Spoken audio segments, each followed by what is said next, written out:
Bueno, pues somos Adrián e Román, somos parte do equipo de Carretando. Nada, Carretando é un podcast de política galega que o que pretende é acercar a política á mocidade galega. Pero bueno, con unha vocación de divulgativa, de chegar un pouco, de facer atractiva a política e, bueno, facémoslo obviamente en galego porque en outra lingua, pois non teria sentido. Pois a miña relación co galego, eu son de Arteixo, a verdade é que veño de familia galego falante, pero a escola foi un axente desgaleguizador para min. Tanto a universidade como ahora este proxecto de Carretando axudoume moito a recuperar o uso da lingua, a relacionarme con xente que fala galego de maneira moito máis habitual ou sempre. Entón, para min foi moi importante descubrir esta nova forma de facer contidos, a comunidade digital que hai en torno ao galego. Sen galego non se entendería Román, o sea, eu creo que desde pequeno foi a lingua que na miña casa,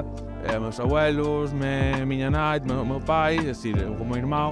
todo é a lingua que falei sempre, na escola, en todos os ámbitos, é dicir, eu non, o sea, que fala castelán fala así, para que decir, o galego é a miña lingua, vamos, non teño outra, e é na lingua na que vivo, vamos. Bueno, creo que é moi importante xerar espazos nos que, sobre todo, dentro da miña perspectiva, que son neofalante, onde poidas recuperar o uso do galego ou iniciarte no uso do galego de xeito cómodo, sen ser xulgado, e creo que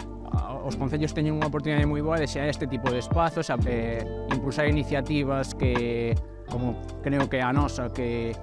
ao final buscan este tipo de proceso. Eu creo que eso é unha cousa moi importante que se pode facer dentro pequeno, dentro dos municipios. A nivel políticas públicas, sobre todo, ter, que non pasa en moitos concellos, ter un departamento de normalización lingüística ou incluso unha concellería de lingua, porque claro, isto tamén, o que falábamos nos espazos, é algo que se pode xerar desde a propia comunidade, desde a propia ciudadanía, desde a propia veciñanza. Pero os concellos teñen que meter pasta e tamén meter axentes e que tamén te fagan un discurso positivo da lingua e non algo de ya vienen aí los del gallego, los de la normalización lingüística. No, o sea, aquí por facer todo tipo de subvencionar contidos e ofrecer espazos para que se desenvolva o galego.